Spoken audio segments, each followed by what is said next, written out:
ನಿಜ ಕಣೋ, ನಾ ಅದನ್ನ ಒಪ್ಕೋತೀನಿ. ಆದರೆ ಅವ್ರು ನನ್ನ ಜೈಲಿಗೆ ಕಳಿಸಿದಾಳ ಅನ್ನೋ ಒಂದೇ ಒಂದು ದ್ವೇಷಕ್ಕೆ ನಾನು ಮೃಗ ಥರ ನಡ್ಕೊಂಡೆ. ಆದರೆ ನಾನು ಅವಳನ್ನ ಪ್ರೀತಿಸಿದ್ದು ಅಷ್ಟೇ ನಿಜ ಕಣೋ. ಅಯ್ಯಯ್ಯೋ ಅಯ್ಯಯ್ಯೋ, ನನ್ನ ತಲೆನ ಯಾವ್ದಾರ ಬಂಡೆ ಕೆಚ್ಕೊಂಡ್ಬಿಡೋಣ ಅನಿಸ್ತಾ ಇದೆ.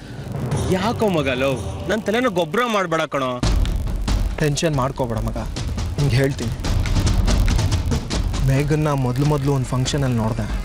ಅವಳು ಇನ್ನೋಸೆನ್ಸ್ ನಂಗೆ ತುಂಬ ಇಷ್ಟ ಆಯಿತು. ಲವ್ ಅಟ್ ಫಸ್ಟ್ ಸೈಟ್ ಅಂತಾರಲ್ಲ ಹಾಗೆ. ಏನ ಲವ್ ಅಟ್ ಫಸ್ಟ್ ಸೈಟಾ? ಹೂ ಕಣ. ಆಗ್ಲಿಂದ ಸರಿಯಾಗಿ ನಂಗೆ ಊಟ ಮಾಡೋಕ್ಕಾಗ್ತಿಲ್ಲ, ನಿದ್ದೆ ಮಾಡೋಕ್ಕಾಗ್ತಿಲ್ಲ ಕಣ. ಯಾವ್ದಾರ ಡಾಕ್ಟ್ರ್ ಹತ್ರ ಹೋಗ್ಬೇಕಿತ್ತು. ಏನು ರೋಗ ಅಂತ ನೋಡಿದ ತಕ್ಷಣ ಹೇಳಿರೋರು. ಇರಿಟೇಟ್ ಆಗೋ ಥರ ಮಾತಾಡ್ಬೇಡ ಕಣೋ ಪ್ಲೀಸ್. ಸರಿ ಬಗಳು. ನಂಗೆ ಊಟ ಮಾಡೋಕ್ಕಾಗಲಿಲ್ಲ, ನಿದ್ದೆ ಮಾಡೋಕ್ಕಾಗಲಿಲ್ಲ. ಲವ್ ಮುಂದೆ ಬಗಳು. ಡೈಲಿ ನಾನು ಅವಳನ್ನ ದೂರದಿಂದ ಅಬ್ಸರ್ವ್ ಮಾಡ್ತಿದ್ದೆ. ಅವಳು ಗೊತ್ತಿಲ್ಲದೆ ನನ್ನನ್ನು ಅಬ್ಸರ್ವ್ ಮಾಡ್ತಿದ್ಲು ಕಣ. ಆಗಲೇ ನನಗೆ ಎದೆಯಲ್ಲಿ ಅವಲಕ್ಕಿ ಕುಡ್ದಂಗೆ ಆಗ್ತಿತ್ತು ಕಣ. ಲವ್ ಈಗ ನನ್ನ ತಲೆಯಲ್ಲಿ ಸುತ್ತಿ ಕುಡ್ದಂಗೆ ಆಗ್ತಿದೆ. ಬೇಗ ಮುಗ್ಸ ಮಗ ಲವ್. ಶಾರ್ಟಾಗಿ ಹೇಳ್ತೀನಿ ಕೇಳು. ಅವಳನ್ನ ನಾನು ಇಷ್ಟಪಟ್ಟೆ, ಆದರೆ ಅದನ್ನು ನಾನು ಅವಳ ಹತ್ರ ಹೇಳ್ಕೊಳಕ್ಕಾಗಲಿಲ್ಲ ಕಣೋ. ಯಾಕಂದರೆ ಒಬ್ಬಂಟಿಯಾಗಿ ಅವಳು ಎಲ್ಲಿಗೂ ಬರ್ತಿರ್ಲಿಲ್ಲ. ಯಾರಾದರೂ ಅವ್ರ ಮನೆಯವ್ರು ಒಬ್ಬೊಬ್ರು ಇರ್ತಾ ಇದ್ರು, ಸೆಕ್ಯೂರಿಟಿ ಗಾರ್ಡ್ಗಳ ಥರ. ಆಮೇಲೆ ಏನು ಮಾಡೋದು, ಹೇಗೆ ಅವಳನ್ನ ಅಪ್ರೋಚ್ ಮಾಡಬೇಕು ಅಂತ ಗೊತ್ತಾಗದೆ ಒದ್ದಾಡ್ತಿರ್ಬೇಕಾದ್ರೆ ಫೇಸ್ಬುಕ್ಕಲ್ಲಿ ಅವಳನ್ನ ಪರಿಚಯ ಮಾಡ್ಕೊಳ್ಳೋಣ ಅಂತ ಅನಿಸ್ತು.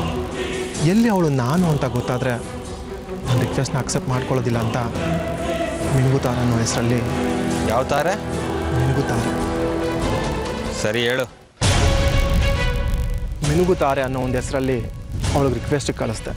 ಅದನ್ನು ಅವಳು ಅಕ್ಸೆಪ್ಟ್ ಮಾಡಿಕೊಂಡ್ಳು. ಡೈಲಿ ನನ್ನ ಜೊತೆ ಚಾಟ್ ಮಾಡ್ತಿದ್ಲು. ಆಗಲೇ ನನಗೆ ಭಯ ಶುರುವಾಗಿತ್ತು. ನಾಳೆ ದಿವಸ ನನಗೆ ಯಾರು ಅಂತ ಗೊತ್ತಾದರೆ ನನ್ನ ಇರೋ ಇಂಪ್ರೆಷನ್ ಎಲ್ಲಿ ಕೆಟ್ಟೋಗುತ್ತೆ ಅನ್ನೋ ಒಂದೇ ಒಂದು ಕಾರಣಕ್ಕೆ ಅವಳನ್ನ ಮೀಟ್ ಮಾಡೋ ಹಾಗೆ ಮಾಡಿದೆ. ಅವಳ ಜೊತೆ ಅವಳಿಗೆ ಗೊತ್ತಿಲ್ಲದಿರೋ ಹಾಗೆ ಫೋಟೋಸ್ನ ತೆಗೆಸಿ ಬ್ಲ್ಯಾಕ್ ಮೇಲ್ ಮಾಡೋದಕ್ಕೆ ಶುರು ಮಾಡಿದೆ.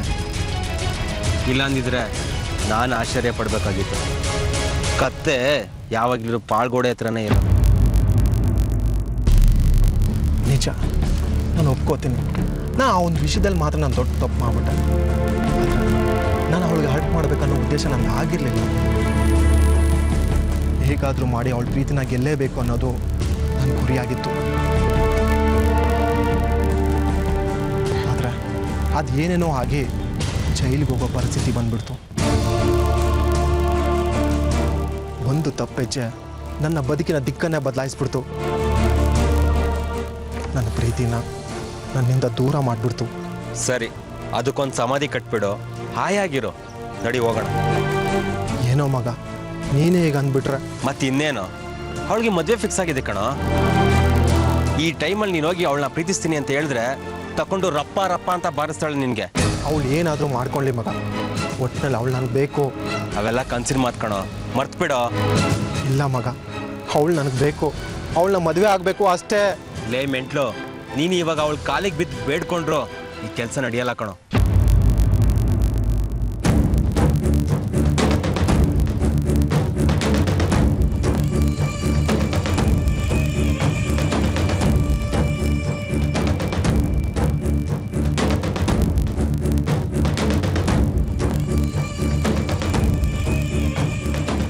ಮೇಘನ್ನ ಕಿಡ್ನಾಪ್ ಮಾಡ್ಬಿಡೋಣ.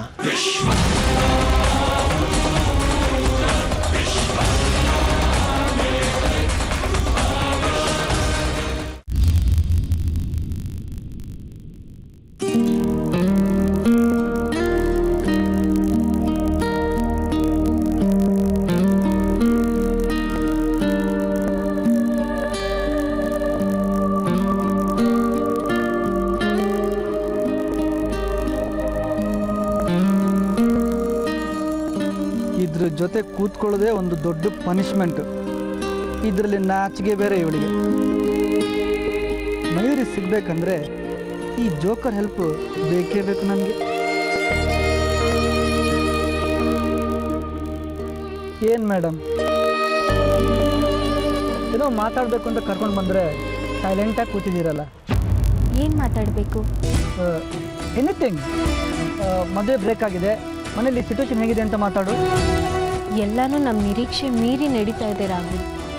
ನಿರೀಕ್ಷೆ ಮೀರಿ ನಡೆಯೋದು ಅಂದ್ರೆ ಏನು? ಮದುವೆ ಮುರಿದು ಬಿದ್ರು ಆ ಚಾರು ಈಗ ನಮ್ಮನೇಲೇ ಇದ್ದಾಳೆ. ತಾಳಿ ಇಲ್ಲದೆ ಹೋದ್ರು ನಾನು ಜಯಂತನ್ ಹೆಂಡ್ತಿನೇ, ನಾನು ಇದೇ ಮನೇಲಿ ಇರ್ತೀನಿ ಅಂತ ಹೇಳ್ತಾ ಇದ್ದಾಳೆ. ಮೈ ಗಾಡ್, ಅಷ್ಟು ಧೈರ್ಯನಾ ಹುಡುಗಿಗೆ? Sounds very interesting. ಆಮೇಲೆ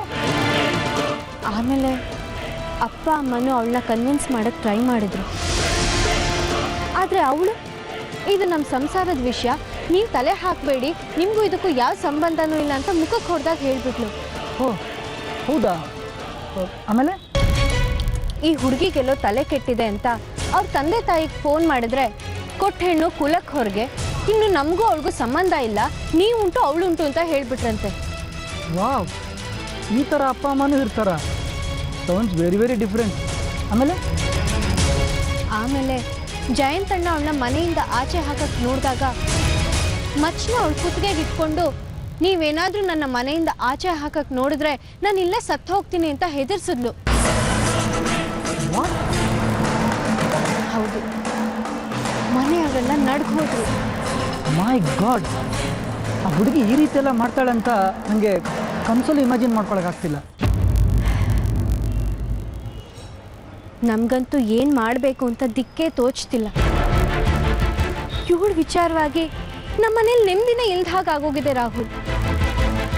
ಮೋಸ್ಟ್ಲಿ ಮದುವೆ ನಿಂತೋಗಿ ಶಾಕಿಗೆ ಆ ಹುಡುಗಿ ಹೀಗೆಲ್ಲ ಆಡ್ತಿರ್ಬೋದು. ಶಾಕಿಂದ ಹೊರಗೆ ಬಂದಮೇಲೆ ನಾರ್ಮಲ್ ಸ್ಥಿತಿಗೆ ಬರ್ತಾಳೇನೋ. ಇಲ್ಲ ರಾಹುಲ್, ಅವಳಿಗೆ ಯಾವ ಶಾಕು ಆಗಿಲ್ಲ. ಅವಳು ಆಡ್ತಿರೋದು ನೋಡಿದ್ರೆ ಅವಳು ಏನೋ ಪ್ಲ್ಯಾನ್ ಮಾಡಿಕೊಂಡು ನಮ್ಮ ಮನೆಗೆ ಬಂದಿರೋ ಹಾಗಿದೆ.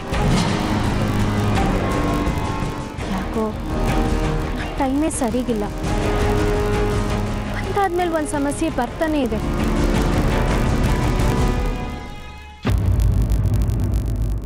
ರಾಹುಲ್, ನಮ್ಮಪ್ಪ ಎಷ್ಟು ಸಂಕಟ ಪಡ್ತಾ ಇದ್ದಾರೆ ಗೊತ್ತಾ? ಮನಸ್ಸಲ್ಲೇ ಕೊರಗ್ತಾ ಇದ್ದಾರೆ. ಎಲ್ಲಿ ನಾವೆಲ್ಲ ಧೈರ್ಯ ಕಳ್ಕೊಂಡ್ಬಿಡ್ತೀವೋ ಅಂತ ಅವ್ರ ದುಃಖನ ನಮ್ಮ ಮುಂದೆ ತೋರಿಸ್ಕೋತಾ ಇಲ್ಲ.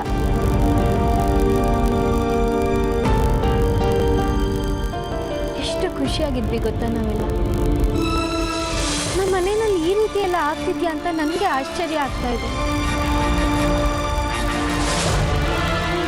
ಈಗ ನಮ್ಮ ಕುಟುಂಬ ಕುಳಿತಿರೋದು ದುಃಖ, ನೋವು, ಇಷ್ಟ.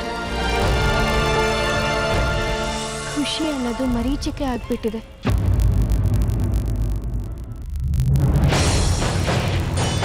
ಈ ಜೀವನ ಅನ್ನೋದೇ ಹಾಗೆ ಮೇಘ. ಕಷ್ಟಗಳು ಅಂತ ಬಂದರೆ ಒಂದರಿಂದ ಒಂದು ಬರ್ತಾನೆ ಇರುತ್ತೆ. ಹಾಗೆ ಸುಖಗಳು ಕೂಡ. ಎರಡನ್ನೂ ಬ್ಯಾಲೆನ್ಸ್ ಮಾಡಿಕೊಂಡು ನಾವು ಬದುಕಬೇಕಷ್ಟೆ. ಈ ಜಗತ್ತಲ್ಲಿ ಪರಿಹಾರ ಇಲ್ಲದೆ ಇರೋ ಸಮಸ್ಯೆನೇ ಇಲ್ಲ ಮೇಘ. ಪರಿಹಾರ ನಮ್ಮ ಕಣ್ಮುಂದೆನೇ ಇರುತ್ತೆ. ಏನಂದರೆ ತಾಳ್ಮೆಯಿಂದ ಯೋಚನೆ ಮಾಡಬೇಕಷ್ಟೆ. ನಾವು ತಾಳ್ಮೆಯಿಂದ ಇದ್ದಷ್ಟು ನಾವು ಅಂದ್ಕೊಂಡಿದ್ದೆಲ್ಲ ನಿಧಾನವಾಗಿ ಆಗ್ತಾ ಹೋಗುತ್ತೆ.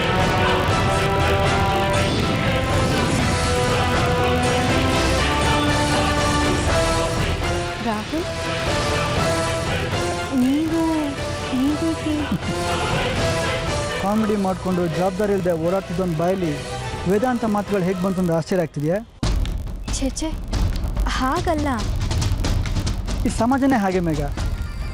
ತಮಾಷೆ ಮಾಡಿಕೊಂಡು ಎಲ್ಲರೂ ನಗಿಸ್ತಾ ಇದ್ದ ವ್ಯಕ್ತಿ ಸಡನ್ನಾಗಿ ಸೀರಿಯಸ್ ಆಗಿ ಮಾತಾಡೋಕ್ಕೆ ಶುರು ಮಾಡಿದರೆ ಹುಚ್ಚಿದವಾಗೆ ಕಾಣಿಸ್ತಾನೆ. ನಾವೇನೋ ಎಲ್ಲರೂ ಖುಷಿಯಾಗಿರಲಿ ಅಂತ ನಗಿಸ್ತಾ ಇರ್ತೀವಿ, ಅವ್ರ ಕಣ್ಣಿಗೆ ನಾವು ಬಫೂನ್ ಥರ ಕಾಣಿಸ್ತಾ ಇರ್ತೀವಿ.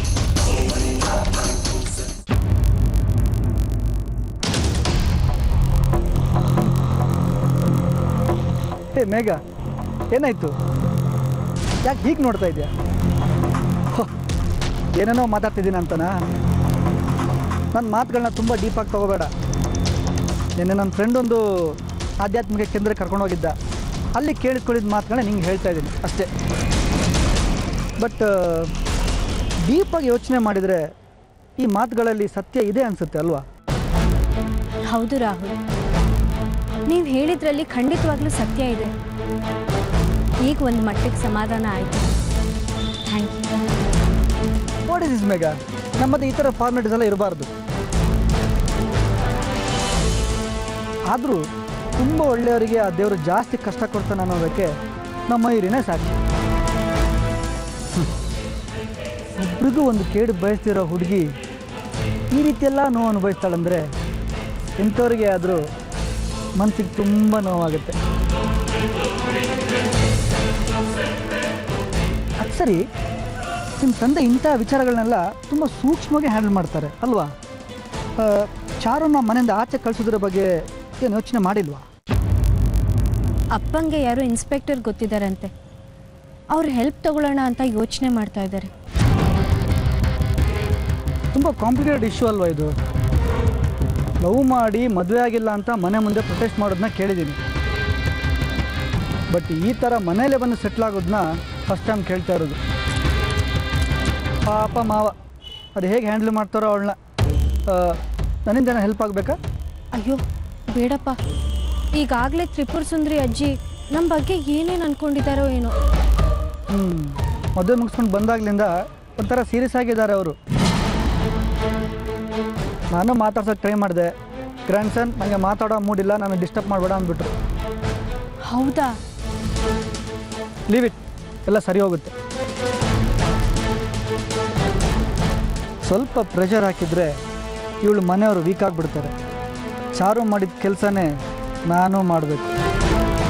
ಆದರೆ ಇವಳು ಮನೆಯವ್ರ ಹತ್ರ ಅಲ್ಲ, ಮಯೂರಿ ಹತ್ರ. ಮದುವೆ ಬ್ರೇಕ್ ಆಗಿದ್ದರಿಂದ ಆ ಜಯಂತ ಮತ್ತೆ ಮಯೂರಿಗೆ ಟ್ರೈ ಮಾಡ್ತಾನೆ. ಅದಕ್ಕೆ ನಾನು ಅವಕಾಶ ಕೊಡಬಾರ್ದು. ಮಯೂರಿ ಮೈಂಡ್ನ ಅವನ ಕಡೆಯಿಂದ ಡೈವರ್ಟ್ ಮಾಡಬೇಕು.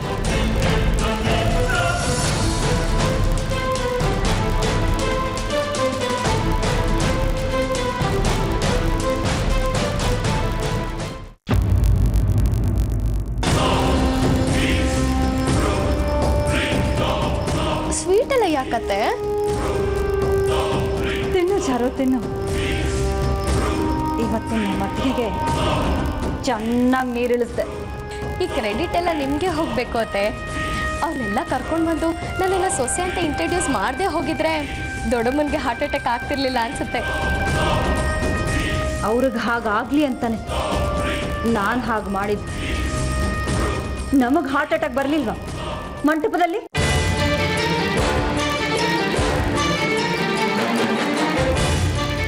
ಆ ಅವಿವೇಕಿ ಚಿಂಟು ನಾವು ಸೀಕ್ರೆಟ್ ಆಗಿ ಮಾತಾಡಿದ್ದನ್ನ ವಿಡಿಯೋ ಶೂಟ್ ಮಾಡಿರೋ ವಿಷಯ ಮದುವೆ ಹಿಂದಿನ ರಾತ್ರಿನೇ ಅದಕ್ಕೆ ಗೊತ್ತಾಗಿದ್ದು ಕೂಡ ಏನು ಗೊತ್ತಿಲ್ಲದೆ ಇರೋ ಗುಮ್ಮಂತರ ಇದ್ಕೊಂಡು ಏನು ತಾಳಿ ಕಟ್ಟಬೇಕು ಅನ್ನೋ ಟೈಮಿಗೆ ಸರಿಯಾಗೋದನ್ನ ಪ್ಲೇ ಮಾಡಿ ಮದುವೆನೇ ನಿಲ್ಲಿಸ್ಬಿಟ್ರು.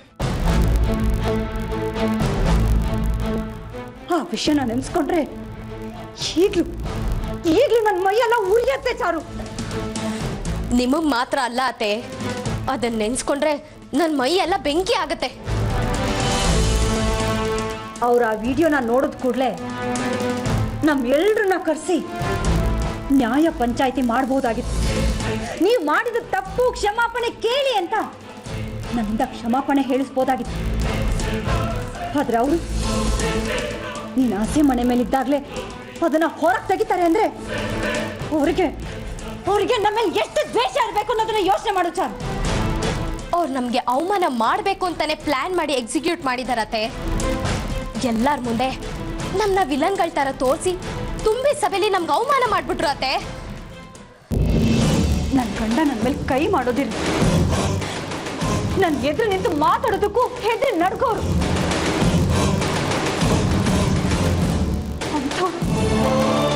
ಸಾವಿರಾರು ಜನದ ಮುಂದೆ ತನಗೆ ಪಡ್ತಂಗೆ ಬಡಿದ್ರು ಅಂದ್ರೆ ಆ ಧೈರ್ಯ ಎಲ್ಲಿಂದ ಬಂತವ್ರಿಗೆ? ಆ ವಿಡಿಯೋ ನೋಡಿದ ಮೇಲೆ ತಾನೆ.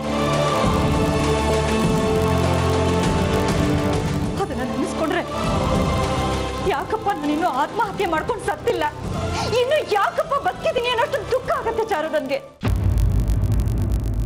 ನಿಮ್ಗಾದ್ರೂ ಬರೀ 2 ಏಟ್ ಬಿತ್ತಷ್ಟೆ, ಆದ್ರೆ ನನಗೆ ಹಸೆ ಮನೆ ಮೇಲೆ ಮದ್ವೆ ನಿಂತು ಹೋಯ್ತು. ಇಡೀ ಊರ್ಗೂರೆ ಇವಳೊಬ್ಳು ಮೋಸ್ಕಾತಿ, ಇವಳೊಬ್ಳು ವಂಚಕಿ, ಒಂದು ಹುಡುಗಿ ಲೈಫ್ ಹಾಳು ಮಾಡಿದ ಪಾಪಿ ಅಂತ ಬೈದ್ರು. ನಮ್ಮಪ್ಪ ಅಮ್ಮನ ಮುಖಕ್ಕೆ ಮಸಿ ಬಳಿದ್ರು.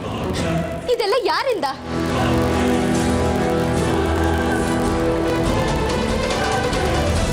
ಎಲ್ಲ ಸುಮತಿಯಿಂದ ತಾನೇ. ಕುಕ್ಕೆ ಇಲ್ಲಿವರೆಗೂ ಕೋಪ ಇದೆ ನನಗೆ ಅವಳ ಮೇಲೆ. ಆದ್ರೆ ಏನ್ ಮಾಡೋದು, ಸಮಯ ಬರೋ ತನಕ ನಾನು ಅವಳು ಹೊಡಿಯಕ್ಕಾಗಲ್ಲ. ಸಮಯ ಬರ್ದೇ ಇರುತ್ತಾ? ಇವತ್ತಲ್ಲ ನಾಳೆ ದಿನ ಬಂದೇ ಬರುತ್ತೆ. ಅವಳು ಹೇಗೆ ನಮಗ್ ಗೊತ್ತಿಲ್ದೇ ಇರೋ ಹಾಗೆ ನಮ್ಮನ್ನ ಅಳ್ಳಕ್ ತಳ್ಳಿದ್ಲೋ ಅದೇ ರೀತಿ ನಾನು ಅವಳನ್ನ ಅಳ್ಳಕ್ ತಳ್ತೀನಿ. ಸೇಡ್ ತೀರ್ಸ್ಕೊಂಡೇ ತೀರ್ಸ್ಕೋತೀನಿ.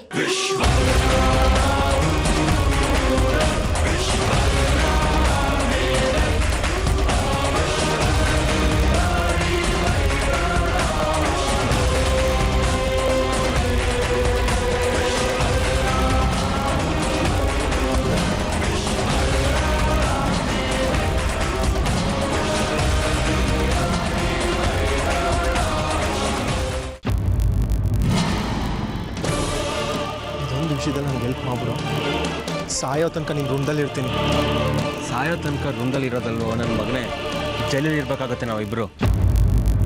ಇಲ್ಲ ಮಗ, ಈ ಸತಿ ಚೆನ್ನಾಗಿ ಪ್ಲ್ಯಾನ್ ಮಾಡಿ ಕೆಲಸ ಮಾಡೋಣ. ನನ್ನ ಮಗನೇ, ನೀನು ಹೇಳ್ತಿರೋದು ನೋಡ್ತಿದ್ರೆ ನಾವು ಯಾವುದೋ ದೊಡ್ಡ ಸಾಫ್ಟ್ವೇರ್ ಕಂಪ್ನಿ ಓಪನ್ ಮಾಡ್ತಿದ್ದೀವಿ ಅನ್ನೋ ಆಗಿದೆಯಲ್ಲೋ. ಲೇ, ಸಾಧ್ಯ ಆದರೆ ಆ ಹುಡುಗಿ ಹಿಂದೆ ಸುತ್ತಿ ಅವಳ ಮನಸ್ಸನ್ನ ಗೆಲ್ಲೋದಕ್ಕೆ ಟ್ರೈ ಮಾಡು. ಆಗಲಿಲ್ವಾ, ಮುದ್ರಕೊಂಡು ಮನೇಲಿ ಯಾವ ಹುಡುಗಿ ತೋರಿಸ್ತಾರೆ ಆ ಹುಡುಗಿನ ಮದುವೆ ಆಗಿ ಲೈಫಲ್ಲಿ ಸೆಟ್ಲ್ ಆಗು. ಕಿಡ್ನಾಪ್ ಎಲ್ಲ ವರ್ಕೌಟ್ ಆಗೋದಿಲ್ವಾ? ಸತೀಶ, ನೀನು ನನ್ನ ಫೀಲಿಂಗೇ ಅರ್ಥ ಆಗ್ತಿಲ್ವಲ್ಲೋ. ನಾನೇನು ಹುಚ್ಚಿಡ್ದು ಅವಳನ್ನೇನ ಕಿಡ್ನಾಪ್ ಮಾಡಬೇಕು ಅಂತ ಹೇಳ್ತಿದ್ದೀನ. ನನಗೆ ಬೇರೆ ದಾರಿ ಇಲ್ಲ ಕಣೋ. ನೋಡು, ನಾನು ಎಗರ್ಬಿದ್ದು ಸಾಯ್ತೀನಿ ಅಂತ ಅವಳು ಎದುರು ಹೇಳಿದ್ರು ಸದ್ಯ ಸಾಯಿ ಅಂತಾಳೆ ಹೊರತು ಯಾವುದೇ ಕಾರಣಕ್ಕೂ ಅವಳು ನನಗೆ ಇಷ್ಟಪಡೋದಿಲ್ಲ. ಅದೇ ಕಿಡ್ನಾಪ್ ಮಾಡಿ ಮದುವೆ ಆದೆ ಅಂತ ಇಟ್ಕೋ, ತಾಳಿ ಸೆಂಟಿಮೆಂಟ್ಗೆ ಬಿದ್ದೇ ಬೀಳ್ತಾಳೆ.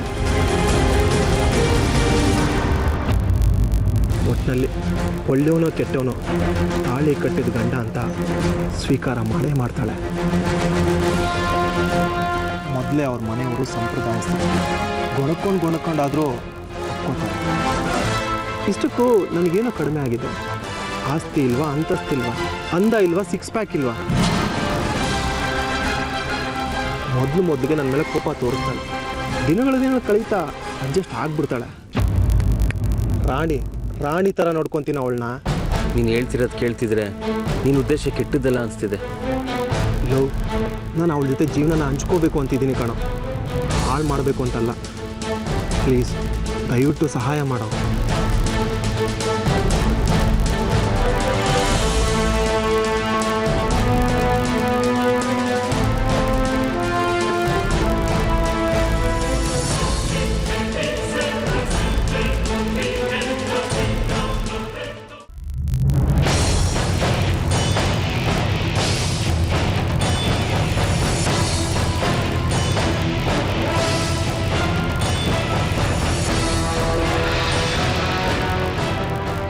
ಸಿಗಲೇ ಅವಳು ನನ್ನ ಕೈಗೆ ಅವಳ ಬದುಕನ್ನೇ ಮೂರಾ ಬಟ್ಟೆ ಮಾಡಿ ಚಿತ್ರಹಿಂಸೆ ಕೊಟ್ಟು ಸಾಯಿಸ್ತೀನಿ ಅವಳನ್ನು.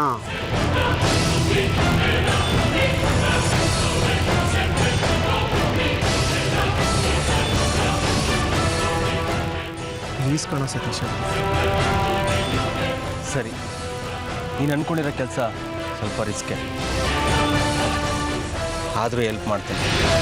ಆ ಮೇಘನ್ನ ಕಿಡ್ನಾಪ್ ಮಾಡ್ಬಿಡೋಣ.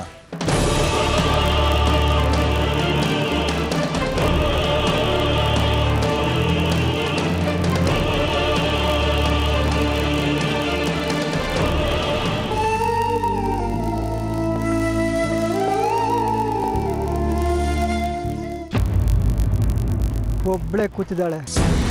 ಮಾತಾಡ್ಸೋಕ್ಕಿದೆ ಸರಿಯಾದ ಸಮಯ. ಹೋಗಿ ಮಾತಾಡ್ತೀನಿ.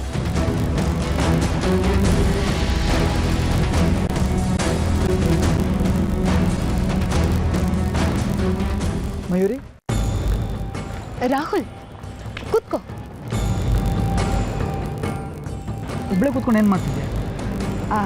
ಏನಿಲ್ಲ, ಕ್ಲಾಸ್ ಮುಗೀತು, ರಿವೈಸ್ ಮಾಡ್ತಾ ಕೂತಿದ್ದೆ.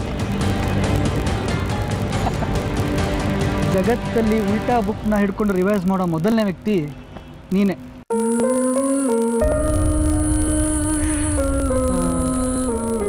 ಯಾಕೆ ಒಂಥರ ಫೀಲಿಂಗಲ್ಲಿ ಇರೋ ಥರ ಇದೆ. ಫೀಲಿಂಗ?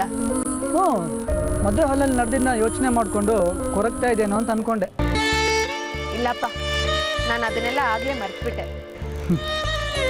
ನೀನು ಸುಳ್ಳು ಹೇಳಿದ್ರು ನಿನ್ನ ಕಣ್ಣು ಸುಳ್ಳು ಹೇಳ್ತಿಲ್ಲ ನನಗೆ. ನಿಜ ಹೇಳು ಮಯೂರಿ, ನೀನು ತುಂಬ ಡಿಸ್ಟರ್ಬ್ ಆಗಿದೆ ಅಲ್ವಾ?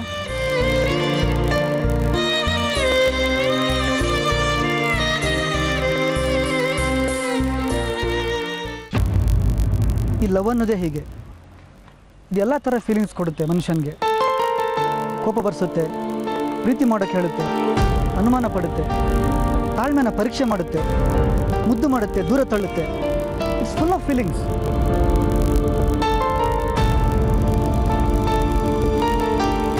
ನೀನು ಜಯಂತನ ತುಂಬ ಲವ್ ಮಾಡ್ತಿದ್ದಲ್ವಾ?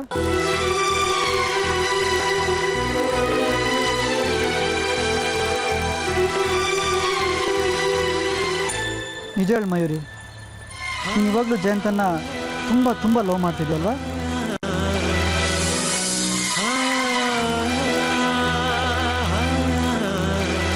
ನನ್ನ ಪ್ರಾಣಕ್ಕಿಂತ ಹೆಚ್ಚಾಗಿ. ಅವನು ಅಷ್ಟೇ ರಾಹುಲ್. ಒಂದ್ಸಲ ನಾನು ಸಿಗಲ್ಲ ಅನ್ನೋ ಭಯಕ್ಕೆ ಸುಸೈಡ್ ಅಟೆಂಪ್ಟ್ ಮಾಡಿದ್ದ. ರಿಯಲಿ? Very sorry. ಇನ್ನು ಈ ಮಾತು ಮೇಲೆ ನಂಗೆ ನಂಬಿಕೆ ಬರ್ತಿಲ್ಲ.